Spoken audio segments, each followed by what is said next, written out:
Greetings and welcome to Converging Streams, Interfaith Fellowship in Our Modern World. Our program is a production of the Muncie Interfaith Fellowship and the Unitarian Universalist Church of Muncie. This week's topic is dogs and the art of peacemaking. Please welcome Reverend Thomas Perchlik. You don't understand what kind of people we're dealing with, someone said to me in response to my criticism of war and war-making. They're like dogs, he said. I responded by saying I know very well what kind of people we're dealing with when we talk of terrorists. People who are hateful, people who are violent, people who are power-hungry and who gain a sense of power by belittling, destroying, by hurting others.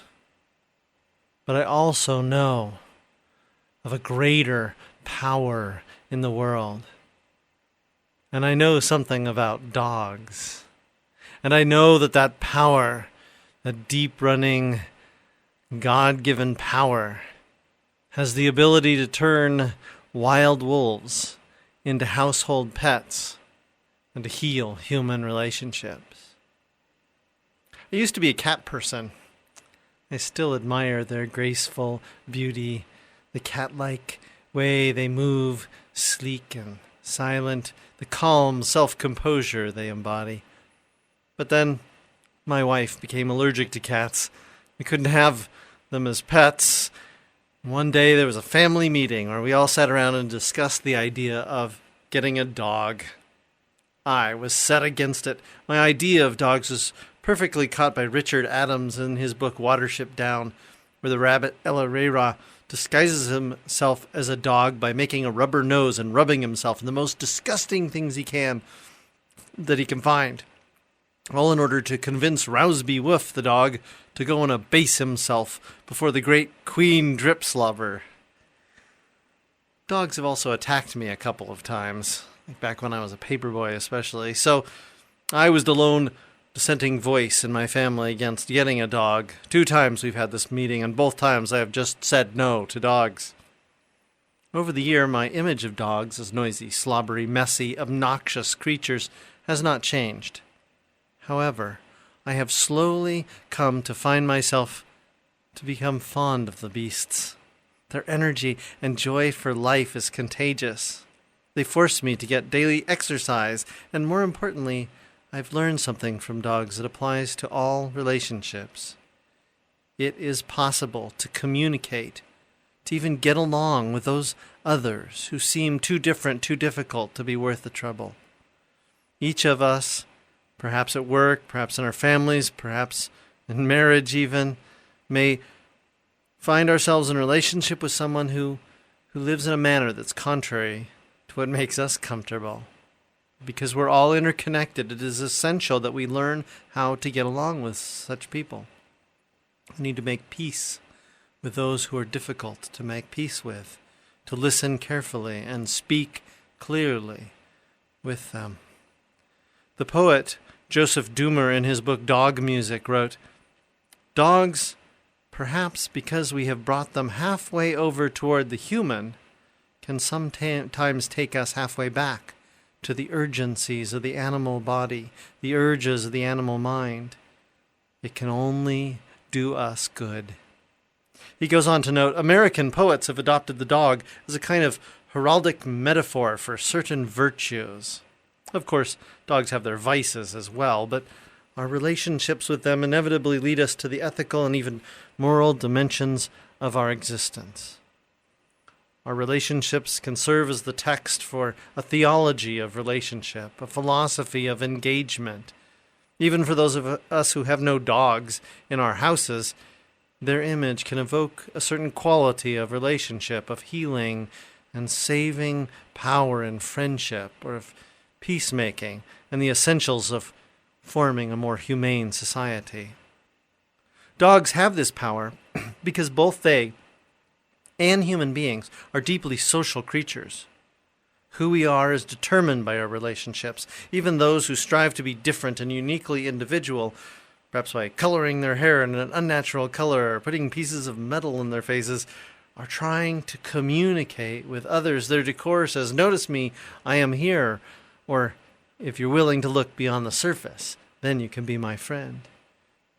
They know that people who are willing to talk to them despite their exteriors are more likely to accept them for who they are within, or at least willing to listen. Relationships shape who and what we are. And because of relationships, we have shaped dogs and we have made them what they are. Or perhaps through relationship, they have changed us enough to let them into our homes and our lives. In the art of taxonomy, the scientific naming of animal species, the dog is known as Canis lupus familiaris. In other words, the friendly wolf. In other words, all the dogs that we know, from little lap dogs to Great Danes, are descended from wolves.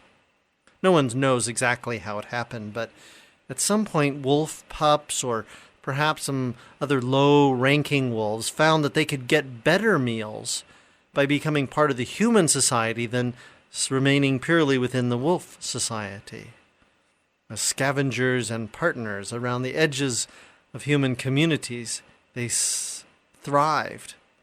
Rudyard Kipling tells one version of this story when Wild Dog asks woman if he can have some of those scrap bones from her cooking, and she says, "Sure, you can have the bones and a little more, if you will help my husband hunt and guard our home at night."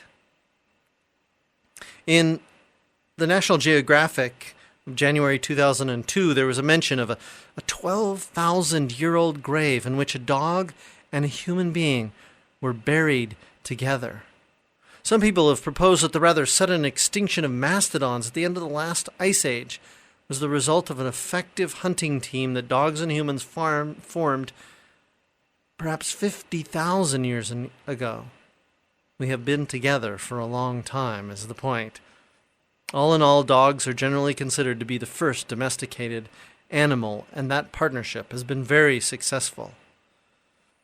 The Geographic article noted that as wolves have dwindled in population across the earth, almost to extinction in some places, the dog population has grown in the U.S. to more than 68 million. Beyond adding their hunting and fighting skills to our lives, dogs have been good for us in other ways. Research has shown what was known commonly, that dog companionship, like any pet relationship, improves the physical health and mental well-being of the human owners of pets, of dogs. To form healthy relationships is a universal need. It's the source of our wholeness and completion. It's not always easy. Some people are better at listening than others. Some can look into your face and hear only a few sentences and know exactly what you're feeling. Other people have trouble knowing what's going on in your head, even if you hit them over the head with it. Some can pour out their feelings in a moment. Others struggle to tell you what they're thinking. But communication, relationship building is a skill, or skills that we can develop and strengthen. All of us can. And the dogs teach us and remind us that not all communication is verbal.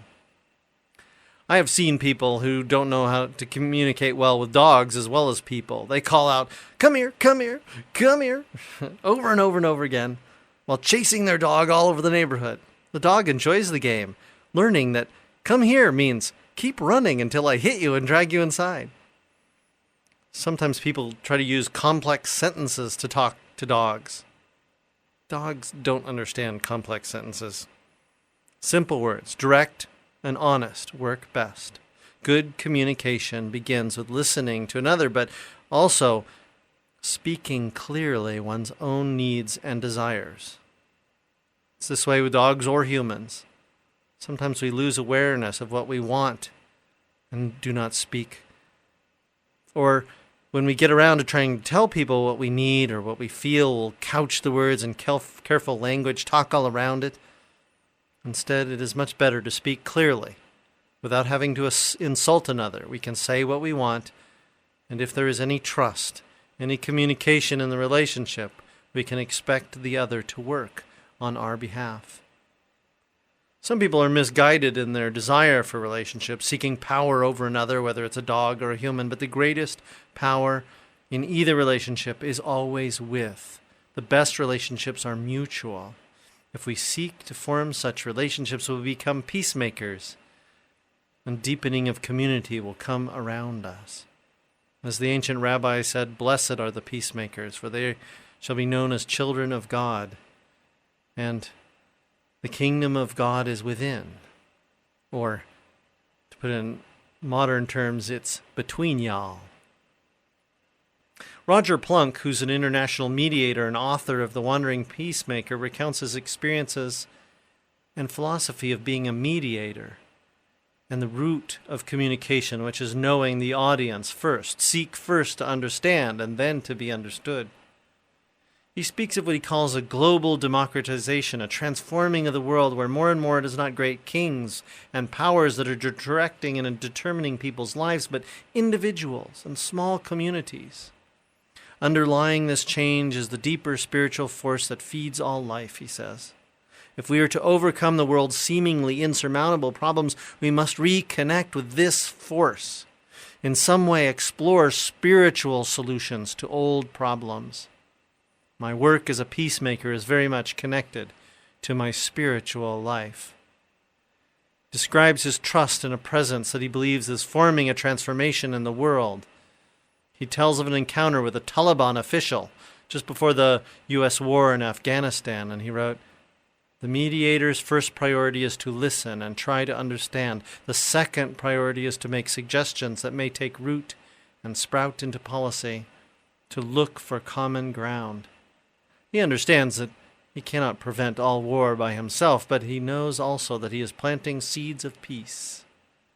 Listening carefully to the needs of another and meeting those needs is the first task of building and trusting mutual relationship. When my dog Checkers used to get out in the front yard by swiftly sneaking around my legs, I'd go and chase after her, afraid that some child might be frightened by her teeth and energy, or some car would not see her until too late, but she never came. Then one day I realized how much she loved taking walks with me. So when she ran past, I would go get her leash and call out to her, "Walk!" And she would run up and sit down to be leashed. I never failed to take her on a walk then, though sometimes it was a very short one. She quickly understood that if she did what I wanted, I would let her do some of what she wanted. In meeting her needs and mine together, we found a peace. Now, I know there are difficulties. I know human desires are more complicated than those of dogs. As Mark Twain wrote, "If you pick up a starving dog and make him prosperous, he will not bite you." This is the principal difference between a dog and a man. I know there are people who will never listen, who will betray a trust, who are hard to talk to. But we must seek to live by the methods of peacemaking, by the presence or spirit that guides the work of those who seek justice and true community. We must do so for our own well-being and integrity, if nothing else. And perhaps if we listen clearly, we may learn so much about ourselves that it will change us.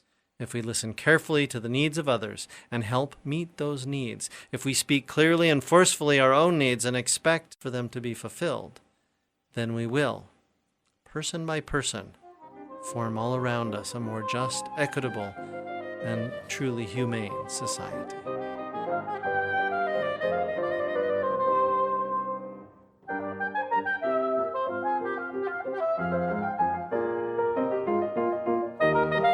Thank you for listening to Converging Streams, Interfaith Fellowship in Our Modern World. Our program is a production of the Muncie Interfaith Fellowship, with content and financial support from the Unitarian Universalist Church of Muncie and technical support from radio stations WCRD and Work FM. Most importantly, we thank you, our listeners and followers, for your support. To connect with Converging Streams, including listening to our entire catalog of past programs, getting our latest new content, and making your own contribution to this program, visit our website, convergingstreams.org. Converging Streams is produced by Tony Piazza, George Wolf, and Thomas Perchlik. Thank you for listening and have a pleasant week.